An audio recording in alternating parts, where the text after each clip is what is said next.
And we are live with Mary Kate McGrath. Thank you so much for taking the time to be a part of this. Really appreciate it. This is the actually 6th episode and the first one I've done without a hat. Actually, I got a haircut last week, which was like life changing after being in quarantine for like 3 months. So I really appreciate you taking the time. I'd pay a lot of money, but I'd pay a lot of money for someone to touch my head right now. It was somebody actually came to the house, fully in the, with the N95 mask. I had my mask on, got everything set up. So it was much needed. I will say that it was great. But thank you so much for coming on. This is actually, like I said, the 6th episode, and I started this podcast because I've been working with a lot of clients and a lot of different brands, talking about like what the future of advertising looks like, kind of in wake of everything that's been happening, but also just from a perspective of, I think 5 years ago, and everybody was trying to understand the power that video had on social and digital platforms and where we are today and how people have evolved into the different methods of communicating to a brand, to their audience. From a brand's perspective, what are the best methods of distribution? Obviously getting views is great, but it's not the only thing. It's really about the engagement you get with a lot of your viewers and your consumers that really kind of help push the needle for your brand and for your business. So I started this in a way to kind of like maybe have a broader discussion with different brands and businesses I've been working with, and also try to like really kind of touch on a nerve of like where I think a lot of people are right now in our world. So I was really excited to have you on today because I think publishers have a very unique perspective, a unique position in the marketplace when it comes to working and dealing with brands specifically. So I'd love for you to introduce yourself and to give us a brief description of like who you are, where you come from, and what you've been doing over the past couple of years. Sure. So I'm the Chief Content Officer for Gallery Media Group. Gallery Media Group is a portfolio of media brands. And we always say that our chief mission is to publish with positivity, to lead with positivity, and to make positivity louder. And so we have 2 main group brands in our portfolio. One is Pure Wow, which is 10 years old this year. And it's mostly focused on women's lifestyle. So women in their 30s, 40s, kind of anything that would touch their day-to-day or make their day better. So what books to read, what recipes to make, how to spend their money, how to spend their little bit of time, how to make themselves feel better.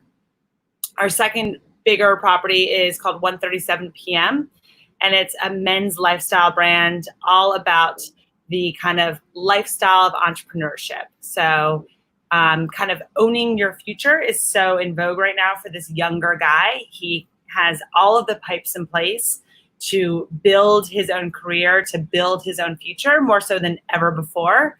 And how that takes place and is now in gaming or cannabis or selling sneakers on StockX, like all of that is now legit ways to kind of make a business in the eyes of kind of their older generations. So talking to this younger guy about how their community affects them, how they show up in their community. So 2 very different platforms. And then Gallery Media Group also has a bevy of smaller media brands in the portfolio.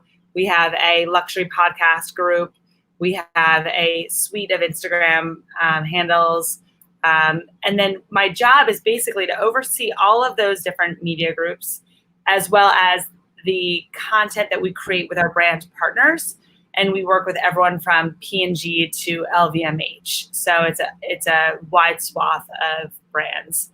I've always been a storyteller. I've always been a content person. I'm the youngest of 5 kids, and my dad was in advertising for Young and Rubicam for 30 odd years. My husband's in ad sales, so advertising and kind of, creating an experience for a consumer is just run through my blood. We joke when we were little, my dad had the Jell-O pudding account, and instead of having birthday cakes, we were only allowed to have Jell-O pudding pops at our birthday parties because he just thought, why would you ever spend money on Carvel when you had Jell-O as your account? So kind of talking in consumer speak and talking in brand speak has just always been in my family. That's awesome.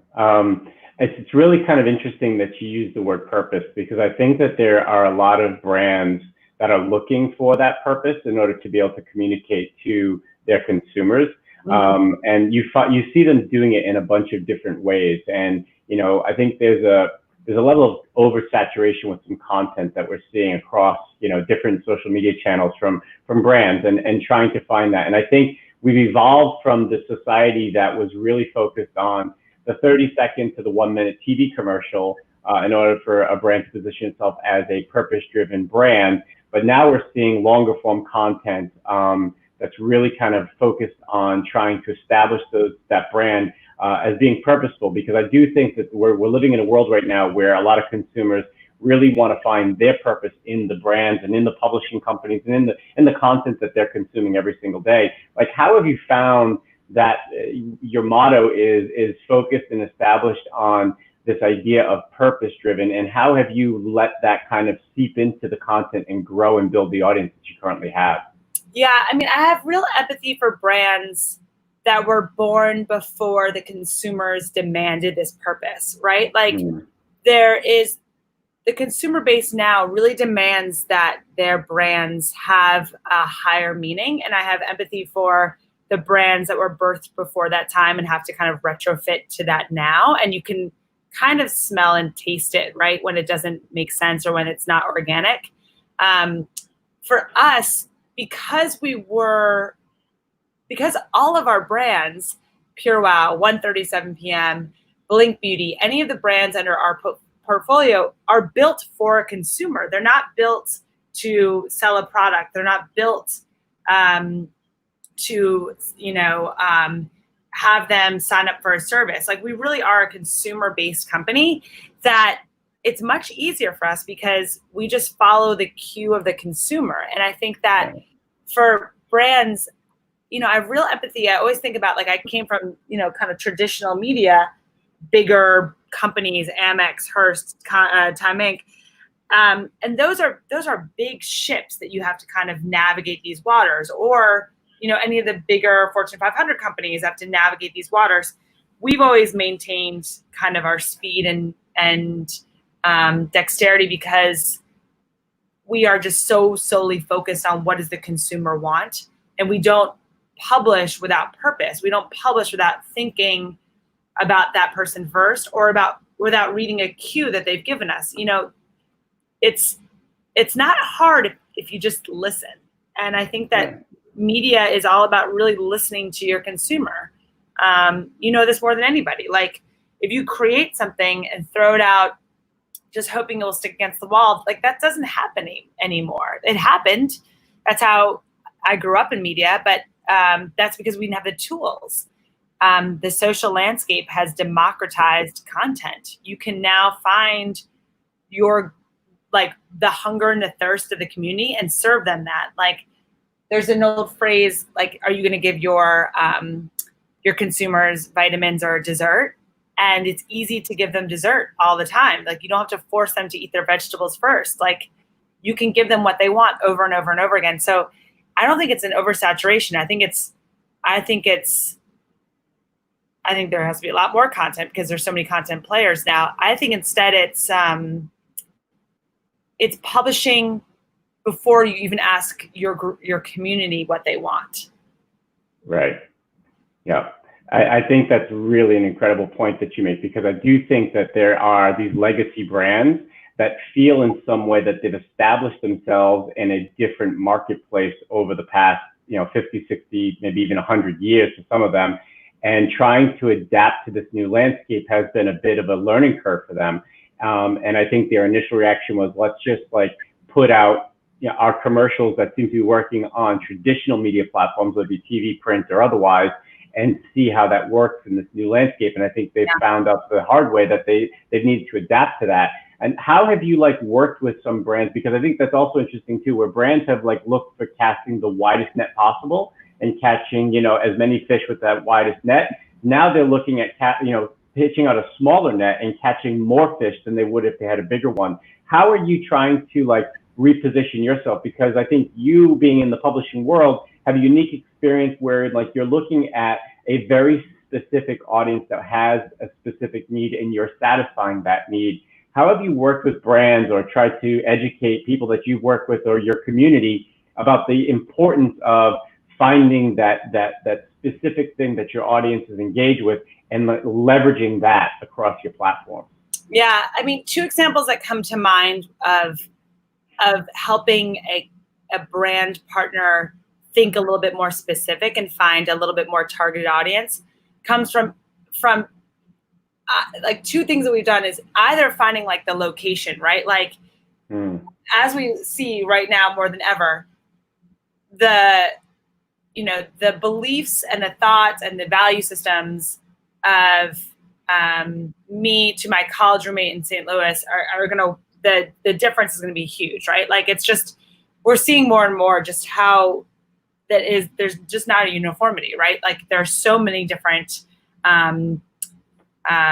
drum beats. And I think finding like, so it's either like one idea is like location, like finding smaller groups, physically finding smaller groups and talking to them. Like a woman in New York has different needs than a woman in St. Louis for many different geographical things. And like not only needs, but also beliefs and kind of passion points. So one way that we've been pushing people is don't go macro and think that you're saying something from the loudest pulpit and that like that's going to spread because that's going to fall on deaf ears. And then the other thing that we're trying to do is let the creative tell you, right? So like create enough creative, produce enough, put it out, and quickly monitor what is rising to the top, and then make more of that. So give yourself as many at-bats as you can, and when you hit that homer, then repeat that function. What did you do there? Rinse and repeat that.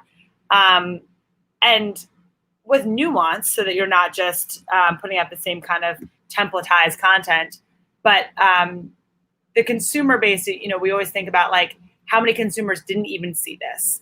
Like everyone gets so high and mighty, like, oh, we can't repeat ourselves.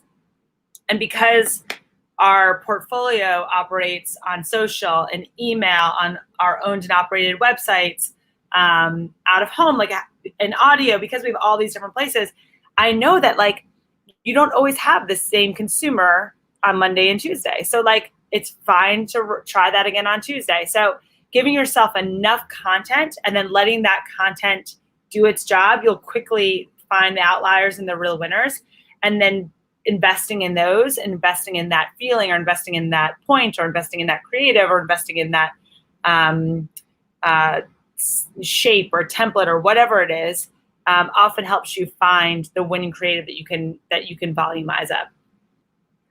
That's interesting. So it's really kind of trying to add as much content as possible, diversify the content as much as possible, so you're speaking to a wider demographic. And then once you found that voice within each demographic, kind of really pushing and going all in on that creative that you've actually found is resonating, has success with your audience.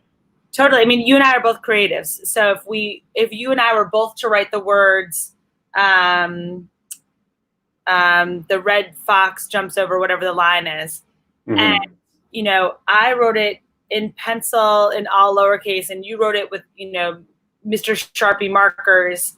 Like I obviously have feelings that mine is better and this is the way it should be, and you have a definite feeling how yours should look.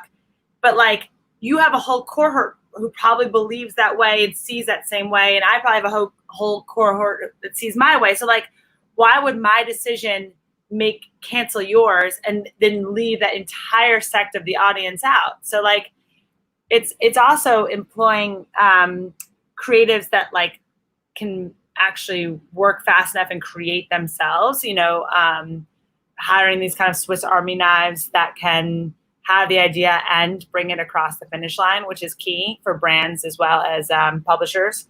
But it's interesting once you kind of, and for me, it was interesting because, this was definitely something that I did not think about before. Like, I grew up with storied creative directors. I grew up with art directors that had the last say, and not without a good reason. They were very smart people, but it just now makes you realize how much you left on the cutting room floor, and what we could have done with that.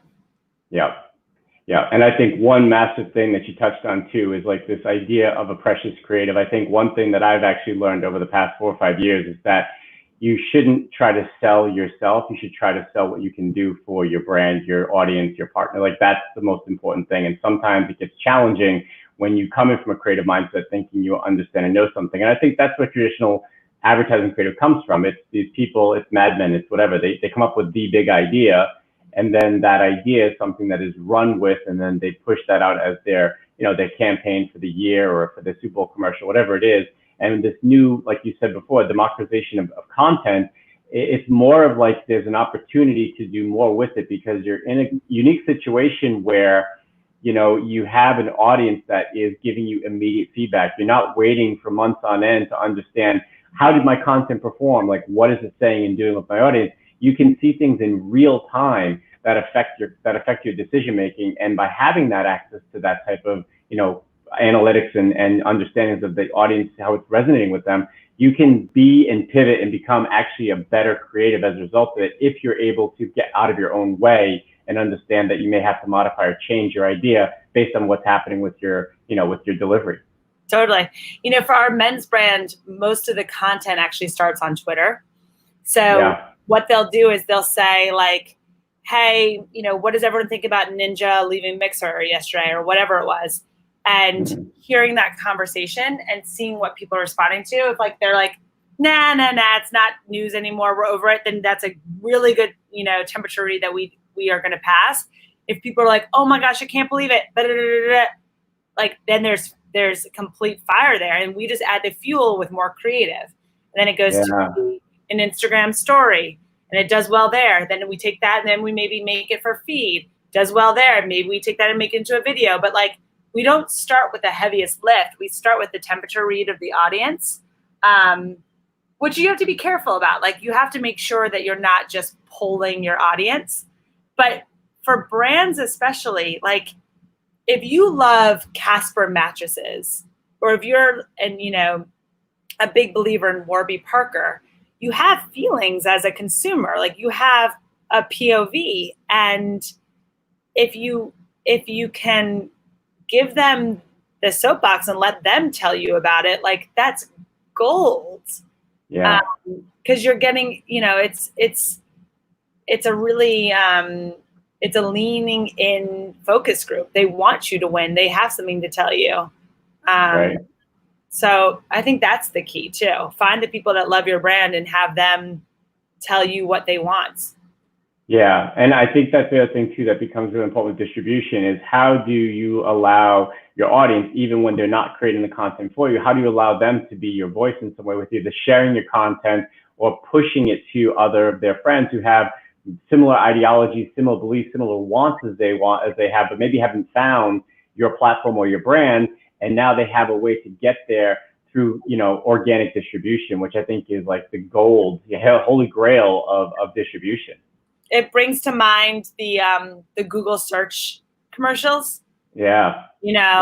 How to propose to, or how to tell a girl in French that you like her, whatever, all the ones, how to be a dad, all those ones that, have you crying at your desk and then forwarding somebody. And it's, who knows how much of that really is from the consumer, but like the consumer feels like it's from the consumer. You know what I mean? It's something. Yeah. You search kind of your most private questions, and my gosh, the amount of times I've personally sent those emails to people just to get them crying at work is incredible. So that's the key.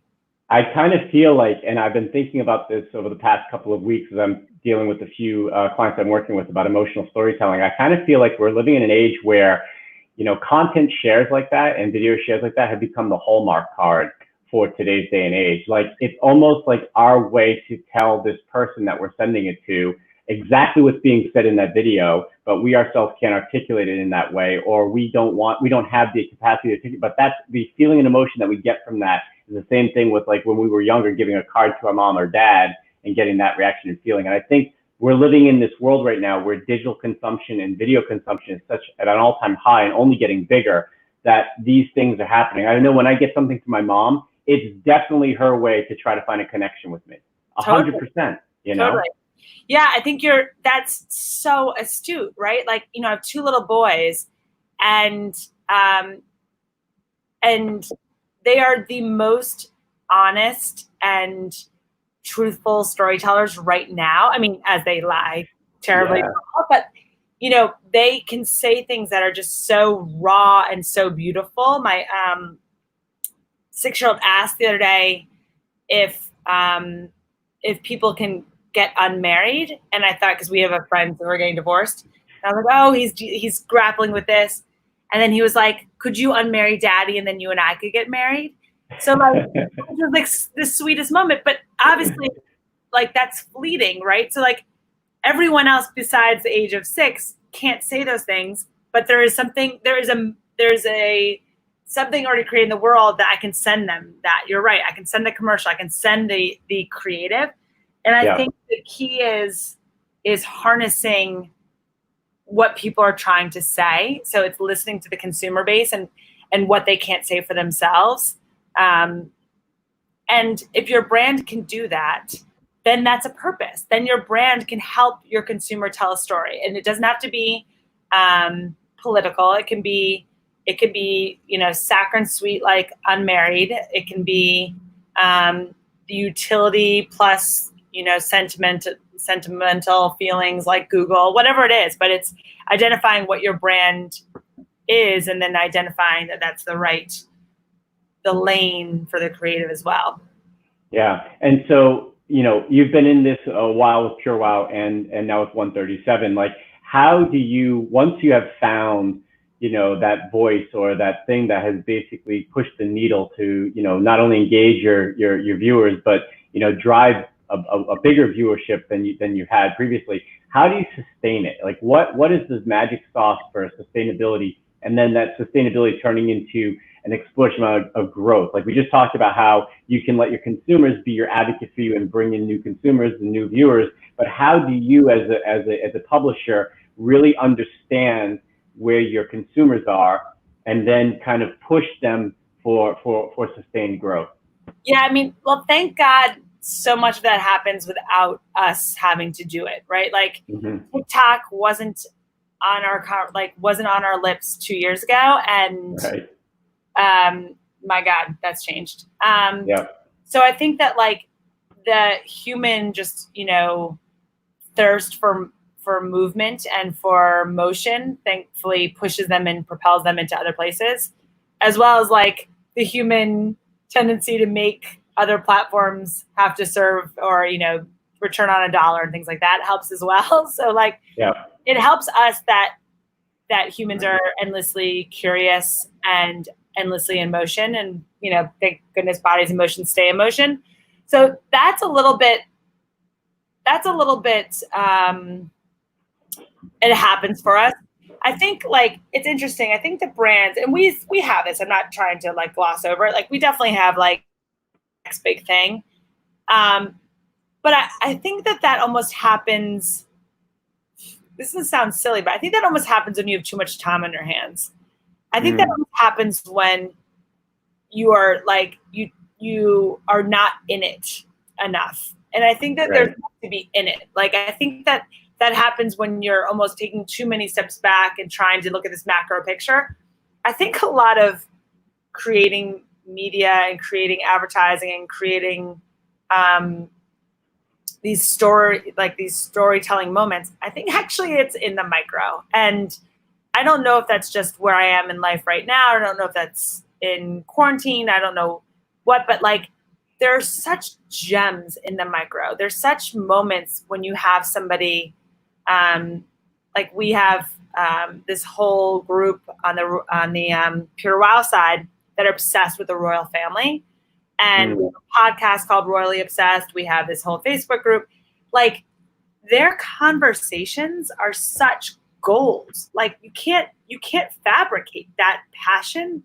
And I think that if you really lean into them or lean into these little passionate groups, that's where the next idea comes from. Because it's like, oh, if they love this so much, why don't we make an animated series for them? If they love this so much, why don't we make a coffee table book for them, like whatever it is. Like, I think you get a lot of license to try new things when you're kind of swimming in it, if that makes sense. At least for me, totally. that's how I do it. Like, if you just tell me today, like, how do you reach a woman in her 30s? I'd be like, if you tell me, how do you reach a woman in her 30s that wants a new chair for her living room? Like, oh, game over. Like, I can tell you 900 ideas. So I think creatives, at least I do, I like to be a little bit painted into a corner, and I like to really be a little bit drowning in the audience. Yeah. I mean, that's what we've been talking about, right? The specificity of understanding that audience, because when you understand it at such an incredibly, well-versed level, I think there's an opportunity to actually get them to do something or to be proactive with the content you're creating, as opposed to like casting this wider net. I'm kind of curious, you mentioned TikTok, and this wasn't something that I planned us to talk about, but I think it's pretty relevant because it seems like every couple of years there is the new platform. I think in 2 years there'll be something else. I mean, 2 years ago it was Snapchat, 2 years ago it was Instagram, 2 years before that was Snapchat. So now, like, how have you as a publisher kind of used the different platforms for a distribution opportunity to drive people back to your site? And as new platforms arise, like, how much do you try to leverage being first movers or people that actually take advantage of things that maybe it's under the radar? And how important is that for you as a publisher to be so like on the pulse of where the viewership is going that you get there first?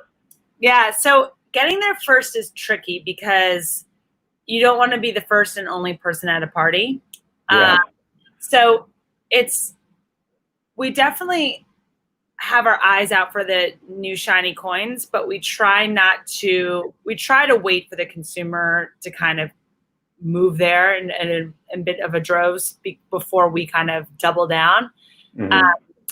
We try everything ourselves. Like, if something starts, it's on our phones. We're trying it ourselves. We're producing personally and seeing what that feels like before we kind of invest.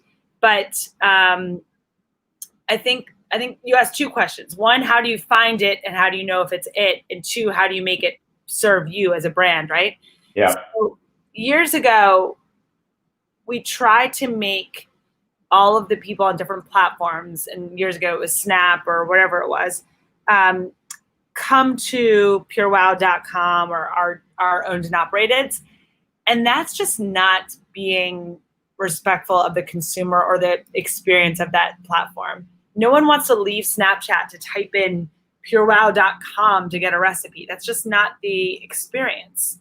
And instead, we understood that being where the consumer is and building our brands there is the real ticket. And not being so reliant on those platforms as the major part of the pie, but having a diversified pie was actually really powerful.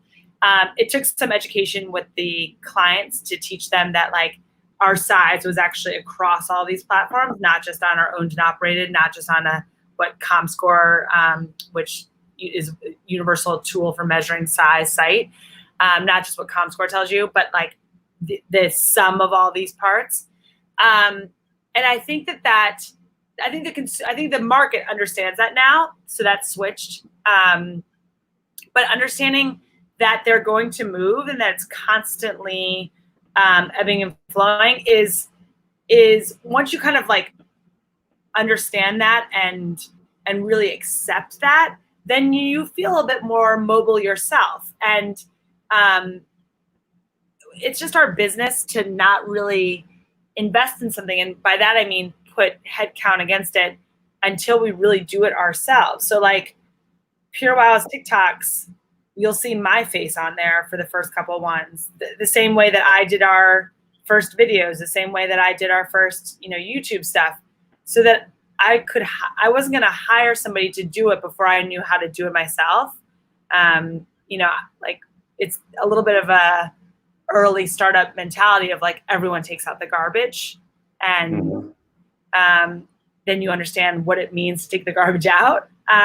So that, I don't know if that's like the best lesson for people who are not in a company our size or not of that mentality. But I think that's key to know the platform yourself, so you can see the user experience. And if the UX has a bunch of hiccups or hurdles, you know that.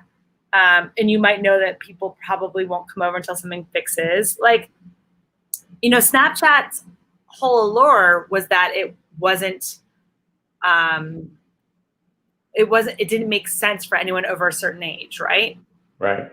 TikTok makes sense for all ages. So I don't know if that's part of their success, but there are like grandparents and my little nieces and nephews on TikTok. So I don't know. But I just know that like doing it yourself and being an actual user of these platforms is paramount. Yeah, I think the other thing that I talked to this one client about, like they're asking about like the type of content to make and stuff like that, and what would work, what resonates with an audience. And I said, the biggest denominator of a consumer is yourself. Like you yourself are a consumer of these platforms and a consumer of this content. Like, what type of content stops you in your tracks? What type of content do you gravitate towards? And it may not be exactly aligned with your brand or business that what you're trying to promote or sell to a consumer, but like, how did that content get you to stop, and why would you stop? Why would you share it? And understanding the intricacies of those types of things, I think, is super important. Again, gone are the days where like you create content in a vacuum. You yourself are part of the consumption of it because you have the power to engage or disengage with that content. It's not like you're a passive person who is just watching something on television. You are actively participating in that content coming into your life. So even if you're at the highest level of brands, I think you yourself have to like look at your own behavior on these social media platforms and understand why it's resonating and working with you, and then transition that into how you can make it work and resonate for your brand. Yeah, and to that I would add, like, what comes most naturally to you, right? Like for Pure Wow, like they can talk about the Royals ad nauseum. They can talk about how to keep your kids sane during quarantine ad nauseum, because that's what like those editors are living. And I always say, like, it's much easier to produce stuff that you're actually passionate about. The other passionate people in the world can smell that, right? They can smell the authenticity and they will be attracted to it. But B, it's just easier to create stuff about stuff Right. I was laughing. My partner in crime, Ryan, loves TikTok, but he loves doing the dances, and I would rather die than doing the dances. But like, I love doing the voiceovers, and that's just who we are. Like that, like I'm not going to sit here and like learn Savage for 20 minutes. Ryan can do that. But so, and it's funny because he'll be like, oh, just do the dance. I'm like, that will take me 9 hours. I'll never be happy enough with it to publish, where I can do a voiceover in 5 minutes and that's it. Or I can make fun of my kids for 5 minutes. But being organic and authentic to what you know is not only prudent because your audience will know, but it makes creating a heck of a lot easier. Right.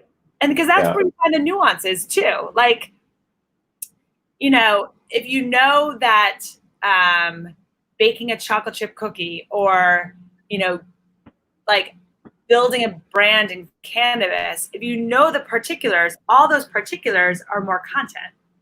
Mm-hmm.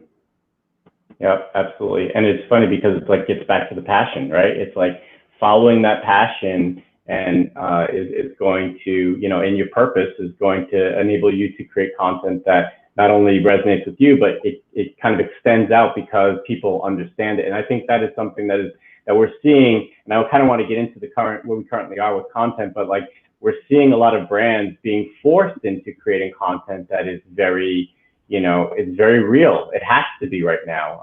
You're seeing a lot of brands create stuff on Zoom phone calls, and it comes across as being very authentic and genuine. And I'm hoping that we're entering a new phase of a brand marketing strategy at the highest levels, where brands are understanding that authenticity is things that can actually work, and being relevant and being topical and having a connection to your audience in a way that maybe most brands hadn't had prior to the past 3 or 4 months of what's been going on. I just wanted, before we get into that, I would love to show a spot that you guys did with Olay. And then I just want to talk very briefly about how that came about and how that this spot actually, not really a spot, it's a small musical number, but how this actually services the brand, but also services you and comes from your voice. And I think that's something that's real important when you work with publishers and brands, to try to like find that fine line. I'd be curious to know more about how you do that on a regular basis when we transition into how you currently work with brands. Okay? Sure. Let's watch it. Hey! Ladies, stop what you're doing. I need to make a toast. Maddie, you're glowing. What did you do? I've been really wanting to treat my skin, so I gave retinol a try. But every product I found would irritate and leave me feeling dry. So I waited to find the best avail, and now I've got the holy grail. Olay's new retinol line. Visibly smoother, brighter skin in 24 hours. I was compromising what I deserve, and I didn't even know. I'd lost sight of my self-worth, but then I was like, whoa. Don't settle for less to get through the day. Oh, ladies, there's a better way. Ah! Never settle again. Y'all's birthday confidence. When it comes to loving myself and my skin, no compromise at all. With Olay's retinol, I never settle again. No. I deserve a man who is worth the wait. I'm gonna find a better job. I don't need to settle for less than great. We'll all be better off. Let's make a promise, let's make a pact. Right hand on a lane, we swear that. Room service, never settle again. For the old ladies. When it comes to loving ourselves and our skin, no compromise at all. With Olay's retinol, we'll never settle again. I'll never settle again. So let's start with don't care, never settle. What I deserve, smooth skin, never settle. This obsessed quickly, what is happening? Not heavy or oily, and I try so bright and so good. Yes, absolutely. Chat Monday team. Are you guys doing a commercial without me? Where have you been? I'll never settle again.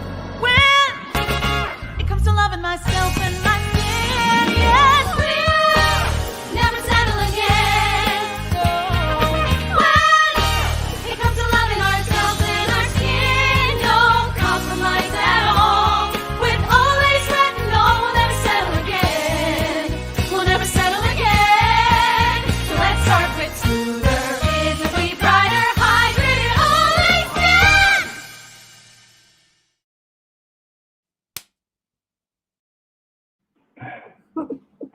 That's great.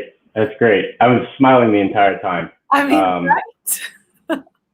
It's so good. I mean, the thing I love about it is the very beginning, where you get that little aside where she talks right to the camera and kind of rattles off the brand jargon or logo. It's kind of like really well done, with that seamless integration of, understanding that there are certain things a brand needs to communicate to their audience, but also not detracting away from the fun and the overall production of what you're trying to do to communicate to a wider brand. And then little things like, that I picked up on, I've watched it 3 or 4 times now, like when she talked about wanting to get a job and certain things that I think your consumers really can identify with. So you guys found an incredibly great balance of, I think in some ways, just from a purely like looking at it perspective for the brand mindset of satisfying brand needs and also really retaining your voice. I thought the casting was amazing too. I thought the girls were like perfectly cast.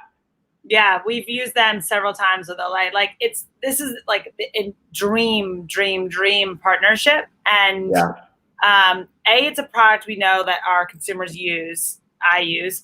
B, like, it's interesting when you're a media group doing this because it's real creative work. And the thing about this is that we get to send this and leverage our audience, right? That's like what we bring to the table. Like this is creative that our audience actually wants to, back to the Google example, share and actually engage with again and again. Like we've done several songs now, and we even did a real musical. But it goes to show that you just want to experience, like, those women are so good. And I know I used to go to the run-throughs, and it felt like you were just Hamilton start next. Like, their pipes are incredible. And I think you're right. I think, like, it's interesting, like, what the brand has to say. Like, that's tough, right? Like, that's really tough to communicate to a consumer when they might not have been looking for that information, like everything that's on the back of a jar, right? Like, it's different when you're in a lean-in experience and you're trying to find the new anti-wrinkle cream. And that's when publishers are helpful, because then we have like a swath of content about that, and you come to us and we can bake that client in, or we can talk about that client or whatever. But, like, so often commercials are interrupting your experience, right? You're on TikTok, you're on Snap, you're on Instagram, you're on something. So, like, how do you understand that you're in a room with a commercial, and how do you understand, like, what else is happening around you? Like, what's the next swipe up is really key for a brand. And I think that this one, it just is so fun. Like, I think it just does. I think you're right. The cast was incredible, and I think that it understands and very sensitive to where it's appearing, and that it's a commercial. Yeah, the thing with the cast that's so great is, like, they just feel like, we talk about authenticity. They just feel so authentic. They don't feel like they're plucked out of some runway model, like, have to be a certain, like, look and feel. What some brands are also concerned with, I just feel like there's such a genuine authenticity in who those women are that actually helps the piece more than detract from it. Because I think any other casting, if it had been more of like a standard, like, we need to go to a standard model route or whatever, like, it may have actually detracted from that and taken away from the fun of how real these girls actually, the realness they bring to it. And I feel like they have, like, a history already baked into their stories beyond. I know you guys have done a bunch of films with them, so there is, like, an episodic feel to it. But I just feel, if I'm watching that cold, like, I understand who these girls are in everyday life. Yeah, I mean, well, we stacked the deck because we were using people who were from Broadway and from off-Broadway. So, like, anyone who knows jazz hands and is a musical by nature is going to kind of rise to the occasion and be a little bit more of a presence versus someone who does catalog work or is not used to having to be kind of multifaceted. So that's key. And you've seen this before too, like, how often does a client say, like, oh, we have a great spokesperson, or we have a great celebrity, and the camera goes on and you're like, oh my gosh, they have no energy. They have literally nothing to say. There's almost a vacuum. So, like, we weren't using known talent. We were using real talent, which was super helpful. Yeah. So let's transition to, like, where you currently are. Like, there's so much has happened in the past 4 months, and will continue to happen over the next year, maybe even longer. I think as we get close to November, we're going to see even more things that are going to be socially relevant. Like, how has what has been happening changed your current approach to the publishing world, and, like, what you do and how you communicate to your audience? Yeah. And it's so funny because what has happened is so macro and vague at the same time. So right. I won't make you clarify it, but I'll just say that I think we doubled down on who we already were. Like, thankfully, the value props for our two main brands, for Pure Wow, how to make this woman's day better, and for 1:37 p.m., how to help this guy with his future, they actually kind of lend themselves to everything that's happening right now. So the content has definitely been a little bit more educational and a little bit more action-based, but that's also what the consumer has asked for. We even went as far to, in the beginning of just COVID, we even said, we polled our audience and said, like, what do you want right now? And Pure Wow is super interesting because the consumer said resoundingly, like, we can get enough information about the pandemic everywhere else. Like, please continue to be the respite from our everyday. Like, please continue to tell us, like, tell us how to have an easier day. So utility content with that voice and that wit and that lightheartedness that you just saw in that commercial. So continue that. And I think if they had said otherwise, we would have debated a bigger pivot. But so instead we really kind of continued on that path. And then when, after George Floyd, like, we understood that, like, it wasn't a political issue. It was a human issue, and it's been a human issue for a long time. And how we leaned into that was just with more education too. So I think having kind of clear value props for a brand always helps. And as someone who just likes direction, as someone who's type A and likes kind of decided strategic moves, I've always asked for our brands to have clear value props, and I've always asked that everyone kind of understands it from top to bottom, so that they know that there's, like, wide arrays and tons of shades of gray in between, but, like, this is kind of what we stand for. It just helps quickly identify opportunities as a pass or a take, or it quickly identifies things that just, feel us or don't feel us, which is a phrase I don't really love. But I think that the fact that we had strong value props from the beginning was very helpful.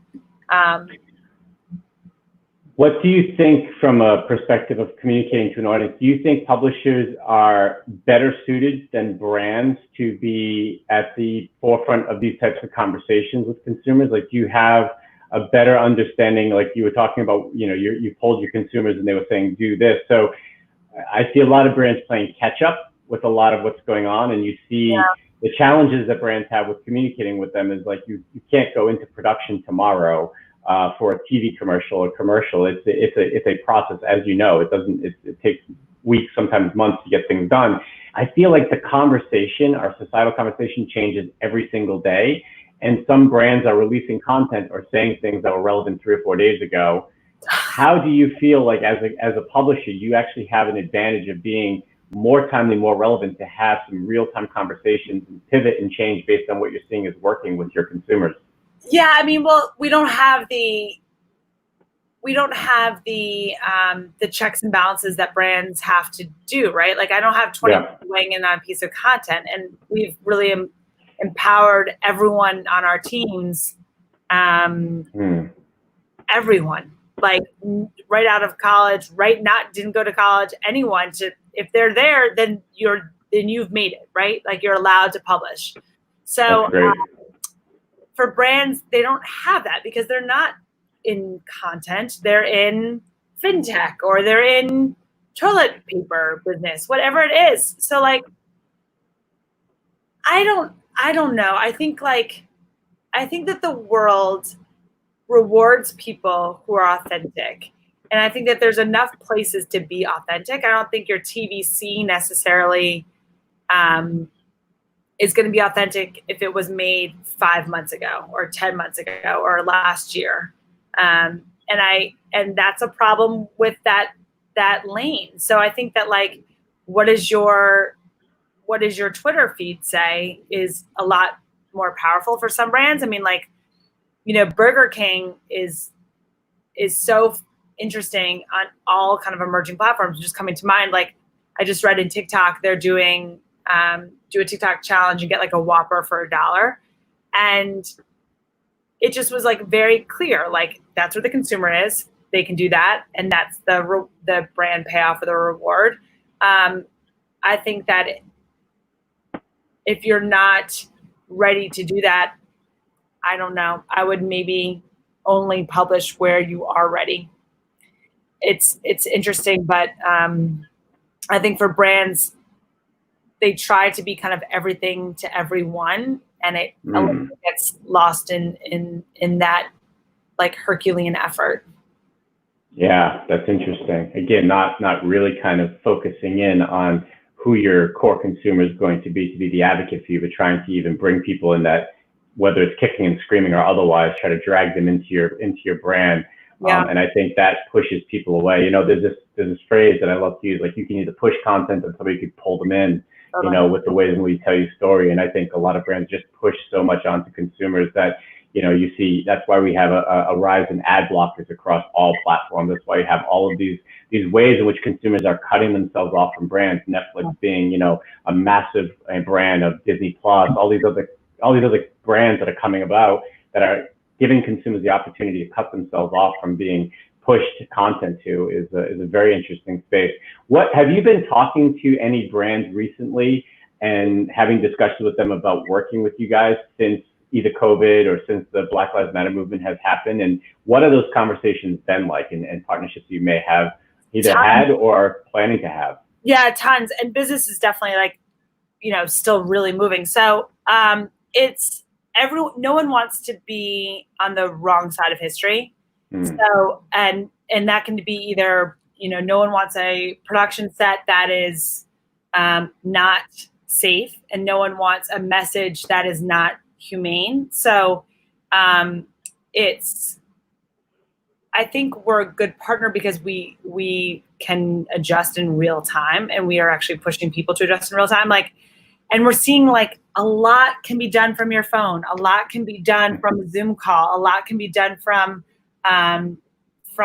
small productions. And there's real artistry and joy in that, right? There's really I think one of the best things I ever learned from someone we both know very well was don't be romantic about it. Produce, because if you don't tell your story, someone else will. And I think that now's the time to A, make sure that you're on the right side of history, but B, also make sure that you're not waiting. If you have something to say, you can say it if it's authentic to you in an easy way. It can be a set of tweets, it can be iPhone video, it can be whatever, but understanding that the tides are shifting very quickly, and being on the right side of history is definitely at the forefront of everyone's minds. And we've had some big pivots for some campaigns that have become much more acknowledging where we are in 2020 versus when we started talking to them in December or whatever of last year. So, and it's good. The work is actually better because of it. Yeah. I think that's kind of how I want to wrap everything up, is the future and where we see things going. My hope is that, there are so many learnings that we can get from where we currently are. And I love you talking about not being precious and getting the message out there in creative ways that enable you to actually maybe have a stronger message than if you add all of the production value that goes with that messaging, because sometimes it can get lost in that. What do you think will be the biggest learning, and what are you hoping that the biggest learning that we can take from creating content in our current situation, whether it be in quarantine or with our social unrest that's been happening? How can we become better for it as we move beyond it and we get into another year or two where we can get back to quote unquote normal? What are some of the things that you're hoping we learn from this time that we can actually, take with us and make better content as a result of it? I mean, I think there's one that comes to mind, and I think it's that there are forces greater than us, right? There are bigger conversations than a brand's perhaps messaging, right? So understanding that there's the conversation, and then that going back to your push and pull, that if you're going to push into that conversation, what is that verbiage, and what does that design look like, and what does that video look like? I think understanding this is the conversation, and you're entering that space, you're entering that Reddit room, you're entering that kind of protected area, and unless you're pulled into it by the consumer, you are interrupting. So being respectful of that. At the same time, inflatable pool sales have risen, and at the same time, there's a lot of periphery pull conversations that have happened. Like, sourdough starter was a whole thing. Like, there are also pull moments where it is not a macro kind of human right conversation, but instead it's everyday life for Joe and Jill, and what does that look like? And being there for when they need you is as important. Like last night in the span of 2 minutes, I donated money and bought new slippers. So like, we're still humans, and there's still like spots for creature comfort. So I think being there and having that pull and being that, like, having that reserve or having that communication and being a brand for when someone's looking is as important as well. Yeah, there was a great spot that Coors Light. I've shared it a few times on this podcast, where they talk about Zoom calls and the Zoom fatigue, and they actually brought the creative in from people tweeting about the inconvenience Zoom can bring with, like, you have to sit on these calls all day long, and sometimes you can't even get up to go to the bathroom. Sometimes you can't even get up to get a beer. And so they made this thing called, like, you can make yourself your wallpaper and do this virtual yourself, so they think you're in the room while you go up and get a beer. It was really, really great and smart. And I think that's the type of stuff that I think brands need to try to do as we move forward, with understanding that there are many facets and many sides to different things that people are going through, and you're not going to be able to speak to every single thing that every single person is going through, but there are small pockets of the community that are going through very specific things. And if you lean in on that, there's ways to have conversations with your brand in those small pockets. Totally. And also, I think you should do a study on all of the spots that had that Zoom call moment or afterwards, because there was like a slew of them within a week. So it's also being first there too. Like, Coors stuck out probably because they were early movers, and that was an authentic. They read the situation, they listened to consumers, they heard that was the thing that was happening, and they jumped in where they knew they could. Yeah, absolutely. I think the last question I'd love to ask you, they kind of bring it all back to Pure Wow into 137, is what type of conversations have you been having with your employees about COVID, about the Black Lives Matter movement, and how have those conversations either affected content? I love how you say that, when you step in here, like, we give you the power to do you. I think that's an incredibly great insight that a lot of people should really listen to and understand where that comes from and why that's so important. But what type of conversations from a leadership perspective have you been having with your employees, and how have you tried to empower them with their content and with the voices of what they're trying to say around these two issues? So we've been having a ton of conversations, and they all start with, are you okay? Is everyone in your family okay? Like, really, some people have gotten really sick, and some people are really scared. And that can cloud everything. So making sure that they're even in a space to talk or to show up for work or to put their face on a Zoom is really important. So it's asking if they're okay, and then giving them tons of, like, license and room. You need the day off? No questions. You need to not have your face on Zoom for a week? No questions. You need to create, on the hours, between the hours of 12 and 2 a.m., great. Really giving people space, I think, is equally important. And then also trying just to really reiterate to them that they can talk to you when that they need to. Like, we have a very young staff, and these are very big life issues. So being a place that they can reach out, and we were having like these kind of, we're calling crash Zooms, where we felt like we were seeing the same faces together. So, the joy of being in a company like ours is that, like, we have a fun culture. We have very cool, smart, creative people. So we were doing these calls where we were taking people from different departments and pushing them together. And that was the call, versus just kind of like the same people. So people could see other people across the company and have the kind of those crash moments that you used to have at the water cooler or whatnot.